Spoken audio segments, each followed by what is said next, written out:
big lot. special guest A lot, no pun intended. has popped in, and so let's bring him on with us right now. Corjan Mol, how are you, sir? Hey guys, Hey, Corjan. Glad to evening. see you. So, what in the world? I know it's really late for you out there, where you are. What's going on in your world these days? Well, loads of stuff. Oak Island research never sleeps. I mean, Yeah. we're researching year round, independently from the show, Mhm. and some exciting stuff has come up. And I wanted to share with you that I'm going to publish some stuff tomorrow that I think is really exciting. Has everything to do with our favorite cross on the island, Nolan's Cross. Wow. Oh gosh. Awesome. That's great news. And this is coming out tomorrow? Yeah, this is coming out tomorrow. Oh, Yeah, and this is the story about Nolan's Cross is literally stands at the heart of the mystery of Oak Island. I think so. Lots of debate about it. Was this intentionally configured as a cross? These 5 huge boulders discovered by Fred Nolan in the 1980s. Fred was a professional surveyor. Yep. With a keen eye for patterns, I guess. And then, over the last 10 years, so much has been said about it. So many people have looked at it. And then, Professor Gaspani came in, analyzing the data and concluding that it pointed to specific star clusters.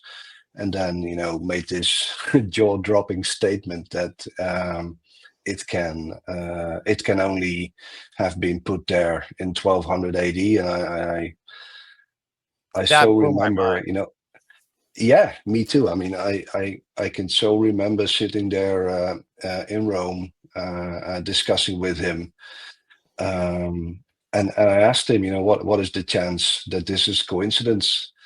And he said 1 in 35 million. Wow. Which was mind blowing, and Yeah. and we've often had the discussion after that. If we accept archaeoastronomy as a science, which is I guess a young science, this man is one of the heroes of that science, and he made that statement. Now, even before that, I've always been, I guess you can call me a believer in Nolan's Cross. And that has to do with, with how precise it is. So, talking to Steve Guptill and, looking at the modeling that he's done and to see how precise the placement is. And yes, I know, the stories about, boulders, having been moved or something like that. I always thought, if people did this, even in the Middle Ages, then perhaps there's been a precedent. Maybe someone did this before, and they just repeated the pattern. I mean, they wouldn't just. I always try to make it tangible. So imagine you arrive on an island, on the other side of the North Atlantic. You've been in a boat for a long time. You step on shore, and then what do you do?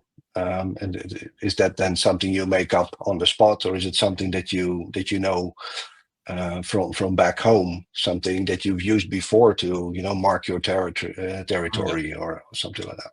So my hope was well, my dad says hope is postponed disappointment. But my hope was always that I would find a template for Nolan's Cross. So I've been scouring Europe for examples for a very, very, very, very long time, and I think a lot of people with me. And then I guess to my own surprise, I think I found it. Oh my last God! year. Oh, that's awesome. So there is a place in England where there's a you can call it similar, you can call it the same configuration of great standing stones that form a cross pattern exactly like Nolan's cross that shares many of the features of Nolan's cross. Wow. And that's something I wanted to share. So I've been working on a video about that. So I've been there last year in the summer to film there. Wow. So, That's awesome. so just to go out on a limb, Corjan, can you share with us if there's an approximate date to the new similar structure? I mean, this is impossible to date.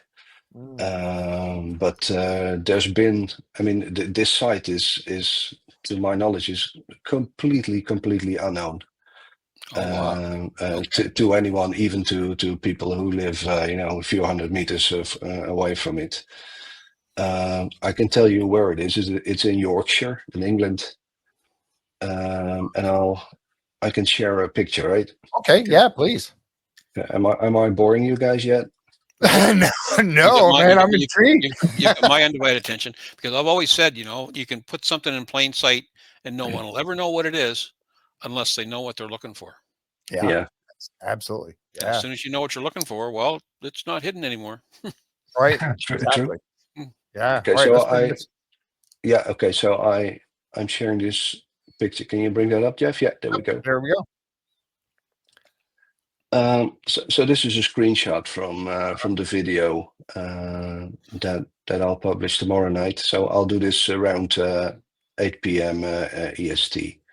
Okay. This is Yorkshire in England, and Yorkshire was a heartland for the Knights Templar. In the 1130s, 1150s, no less than 8 Cistercian abbeys were founded there, and 13 Templar commanderies. And near one of those, on the lands of one of those, we'll find this cross. Wow. And it's amazing. So I went there last year to film, on my own, not knowing exactly what to expect. I'd seen some. I mean, there's some pictures online, but you really have to look hard for them, and there's not many. So you always need to see these things for yourself to be able to assess it. Yep. So I went there, I took my GPS device, to make sure I, had a good position on the stones. Did my research, and it completely blew me away. Fortunately, Prometheus and the History Channel allowed me to share this. Yep. Which is even more exciting. So I made this 10-minute mini documentary that I've called Secrets of the Yorkshire Cross. Wow. And I can't wait to share it with you. I can't either. That's awesome. Oh my gosh. And that's something, just to interject real quick, and that's something that I said, many times on the show, and Tom probably ad nauseum with folks, I'm sorry, I know, but that no one's going to go through the effort to create something like Nolan's Cross just for the fun of it, just to say, oh, okay, we dragged all these big boulders around with oxen or whatever, got them into place for the fun of it. Okay, now what are we going to do? No, it has to mean something. It had to be put there for a purpose. And this just intrigues me to no end, Corjan. Serious. Wow. I can't wait. Yeah, and then maybe to answer your question a little bit better, Tom. Again, it's impossible to date. There's been archaeological research of this site, and in one or two footnotes in a book of a famous English professor, who makes the comment that these stones aren't in their original place, and that they've been placed a long time ago He acknowledges in his work that they form a cross pattern, and I know after a lot of research and digging, I now know that these lands, were used by the Knights Templar to graze their sheep. The jury is out, I guess. But I think if you've seen what I've had to present, what I'm going to present, and what the parallels are with Nolan's Cross, and then if you look what happened in that area in 1200 AD, which is the year that Adriano Gaspani puts on it, then I think it's quite a compelling case. Let me share one last picture with you. I'm looking at the chat. Everybody is like, "Oh my gosh, we can't wait to see this." It completely blew my mind too. I can so imagine. Can't wait to share this either. Wow. So this must be that area that you're talking about. Yeah, this is the Yorkshire Moors, the North York Moors, I think is the official name. And I think this is one of the most beautiful areas in England, which was economically very important in the Middle Ages because of the wool trade. So there were a lot of sheep here, and they produced a lot of wool, and that was traded all over Europe. All over the known world, and this is where I found this feature. Wow, cool, incredible. That is. And so well, there's so many questions I want to ask, and I don't want to blow it, so we'll just wait until you have it come out. And I would hope that after this is released, that maybe we can have you come back and talk a little bit more about it. Is that? Yeah, I would love to. I would love to. Perfect. Yeah, then I'll save up my questions for that. I've already started my list here. You see me looking down. Yeah. Woof. But hopefully it'll be I've been thinking about it. I mean, I don't want to be a tease and tell people stuff they have to wait for. But I wanted to make sure that as many people as possible know that this is coming, so they have a chance to watch it. So I didn't want to be a bore there, or so that's why I'm releasing it tomorrow. Don't want to make this too long or difficult. And also I want to stress, this is not something I make money out of. It's not monetized. I do this because I love the history. Of course, I've shared with members of the team. They all know, they love it, and they I think they see the significance of this. And this goes to show that research goes on all the time, and that we do progress. The Oak Island story, even if nothing's on TV. Yeah. Wow. The history just continues to evolve, or the description rather. Yeah. I mean, what you had for breakfast is history now. I mean, history continues to evolve, right? Yep. Okay, so can we say where they can find it? You said your YouTube channel. Is that something we can show now or talk about now, where that is? Or is it? Sure. Yeah. I will publish this on the YouTube channel that Chris and I have, the Jerusalem Files. Okay. Okay. It's the only channel I have for stuff like this. So, and I'll drop the link on my Facebook tomorrow. Okay. And I'm sure people will pick it up. And usually it only takes a few seconds for people to start sharing. Yeah.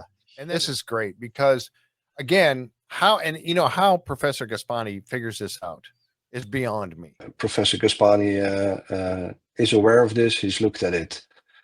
And and that's mentioned in the video too, and that I think it's again it's mind blowing. And does it prove that that Nolan's Cross is real? No, it doesn't. It doesn't even prove that the cross in Yorkshire is real. And at the same time, this is something. Well, like Nolan's Cross, everybody can go see for himself. And that's what I always like to do, like we did in the Jerusalem Files. All the research is there, all the sources are there. Everybody can check every fact from every source. Yep. And the same with this. Nolan's Cross is an existing feature. These stones are there. The alignment is there. Yep. The stones in Yorkshire are there. You can see them. You can GPS them. You can calculate them.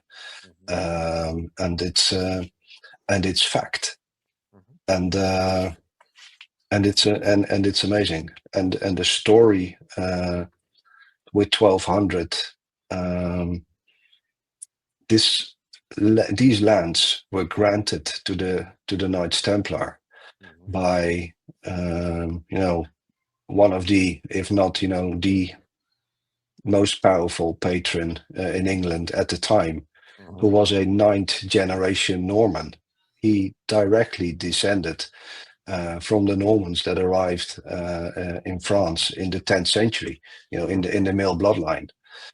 So for me, this ties a number of things together. I've always said, sometimes, they make the narrator say, Corjan Mol believes that the Vikings assisted the Knights Templar to transport a great treasure to Oak Island. Well, Corjan Mol doesn't believe that. He knows they didn't. But and they did, because they didn't have to. Many of the early Templar families descended directly from the Normans. So they could have just asked, their parents or their grandparents, do you know if there's an unknown landmass to the west or somewhere? And they would have had this lore in the family or something like that. And that all these things, converge in Yorkshire, in the North York moors, and it's breathtaking. It's fascinating. Learning heaps. I know a lot of people have said that we're learning so much just by being here. We had no idea, folks. Corjan reached out to me and said, "Hey, I got something I'd like to talk about. Can I come on?" I'm like, "Of course, yes, you can." It's like, absolutely. Thanks so much, really, man. Oh, absolutely! It's an honor to have you come on and announce Real this treat. here. Oh my gosh! Yeah, I see Gretchen making a comment there. The last Viking raid was 1066, William the Conqueror taking the throne of England. That's the nail on the head. Yep. And the gentleman who gave these lands to the Templars, his ancestor came to France with Rollo. Rollo was a direct ancestor of William the Conqueror, and one of his lieutenants produced the offspring that would eventually produce the gentleman that gave the lands to the Templars in Yorkshire, on which we'll find a cross that is suspiciously like Nolan's cross. All right. Wow. All right. Well, I tell you what, that's awesome, and we'll do our best to get it around to everybody so that everybody gets a chance to see this. And you get ready for some comments, because you're probably going to get a lot of them. Well, I'm reading as we go. Renee's asking, are there carvings on a rock? Yes, there's carvings on one of them. And they add to the intrigue. I can say, stop it. You're killing me here. Yeah, I know, right? Again, I'm sorry. I don't want to. That's great. To tease and serve everybody a big nothing burger. Not looking for well, I guess I am looking for attention. I want to share this thing. Well, you're going to get it. Exactly. Because it puts a new light on Nolan's cross, and with that on the mystery of Oak Island. And I think this does progress the story quite a bit. That we've seen over the years is that everybody's kind of gone from let's go down, let's dive, let's find a treasure, to this whole history aspect of it now. The pendulum has kind of swung. Yep. Finding a treasure would be great. It would be fun. It would be exciting. But all the history that we're seeing is just blows the mind. Yeah, exactly. And the thing is, if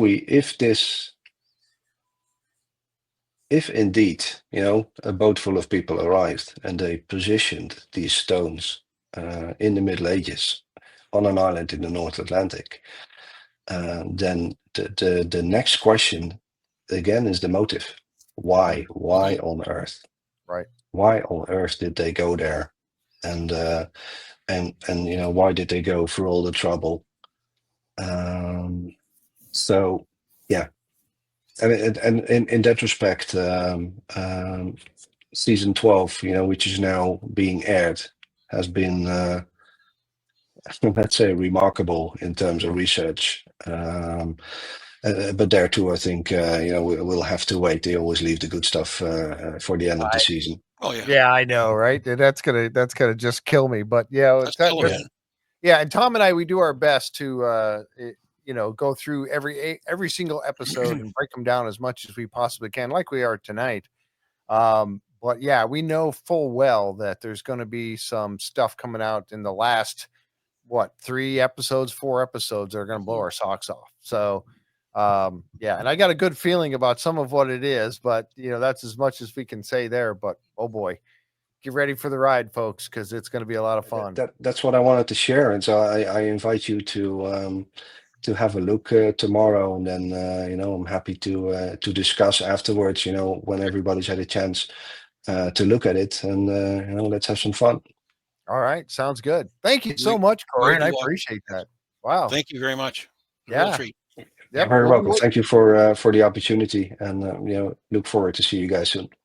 Okay, take care. Thanks. Good night, everyone, and see you soon.